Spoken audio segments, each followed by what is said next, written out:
সুপ্রভাত বন্ধুরা, আমি সাগরিকা। ঝা চকচকে একটা সকাল দিয়ে শুরু করছি। আমি নিয়েছি মিল্ক টি, আমার হাজব্যান্ড নিয়েছে ব্ল্যাক টি।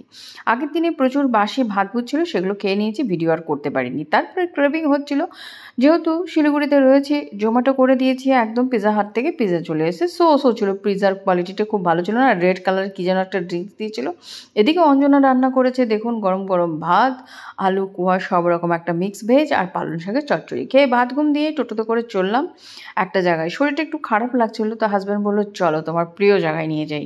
সেটা হচ্ছে শিব মন্দির। বন্ধুরা, এখানে কিন্তু প্রচুর ভাড়া থেকে পড়াশোনা করেছি, কারণ আমি দার্জিলিংয়ে পড়তাম, উইন্টারে আমরা এখানে আসতাম পড়ার জন্য। 3 মাস এখানে টিউশন নিতাম। তো যাই হোক, সেই সমস্ত কথাবার্তা এখন কিন্তু একদম লোকেশন চেঞ্জ হয়ে গেছে। তাও পার্কিং টোটোটা করে রেখে দিয়ে, মানে পিঠের থেকে টোটোর ভাড়াটাই বেশি। আমরা টোটো বুক করে এসেছিলাম বাড়ির সামনে থেকে। তো বলছিল এতদিন পরে এলে তোমরা। তো ইনারা বহু বছর ধরে এখানে পিঠে বিক্রি করে, তো খুব ভালো লাগে খেতে। তো পুর ভরা পাটিসাপটা, অর্থাৎ ক্ষীরের পুর ভরা ছিল, আর ছিল নারকেলের পুর ভরা।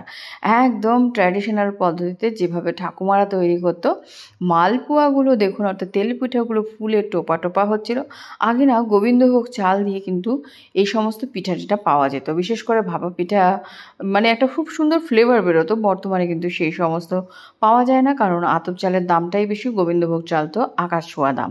তো যাই হোক, পিঠের সাথে কিন্তু দামটাও বেড়েছে। ভাপা পিঠে হচ্ছে এই যে ভাকা পিঠা, গরম গরম খেতে কিন্তু অসাধারণ লাগে বন্ধুরা। তো এবার ঠান্ডাটা একটু দেরিতেই পড়েছে, ওনারা বললো দেরিতে স্টার্ট করেছে, তেমন একটা বেশি আমাদের দেরি হয়নি। তো খুবই পরিষ্কার, দেখুন উনুন জ্বালিয়ে কি সুন্দর পিঠে ভাজছে। আর যাওয়ার পথে সকলেই 2-4টে করে কিনে নিয়ে যাচ্ছে, কারণ এখন সকলেই ব্যস্ত, কেউ আর বাড়িতে পিঠে বানাতে চায় না।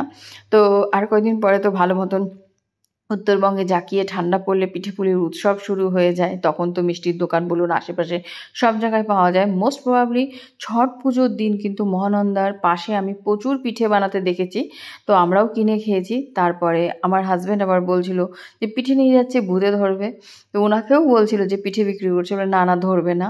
আগে যখন টি স্টেট ছিল তখন এখান দিয়ে আসতে কিন্তু ভীষণ ভয় লাগতো। তারপরে চলে এসেছি আমাদের ফ্ল্যাটে। আমাদের ফ্ল্যাট না, আমার ছোট্ট বোনের ফ্ল্যাট, যার আজকে বার্থডে। আপনারা কিন্তু সকলে পারলে পারে একটু উইশ করবেন। ও তো বিদেশে বিদেশে ঘুরে বেড়াচ্ছে, এসে দেখুন আমার মনটা ঢুকেছিল এই পিঠের মধ্যে। ওকেও কিন্তু, আমার ছোটো বোনকে প্রচুর এখান থেকে পিঠে কিনে খাইয়েছি। ও কিন্তু পাটিসাপটা আর ভাপা পিঠেটাই ভালোবাসে, তেল পিঠে খুব একটা বেশি খায় না। আর ভীষণ স্পঞ্জি ছিল, টেস্টিও ছিল, একদম গুড় মিষ্টি কম কম দেওয়া, কারণ এখন লোকের সুগার টুগার রয়েছে। প্লিজ আপনারা একটু কমেন্ট করুন না, আর চ্যানেলটাকে লাইক শেয়ার সাবস্ক্রাইব করুন না, তাহলে ভীষণ ভালো লাগবে, আরও ভালো করে ভিডিও দেবো। আজ এই পর্যন্ত, টাটা, দেখা।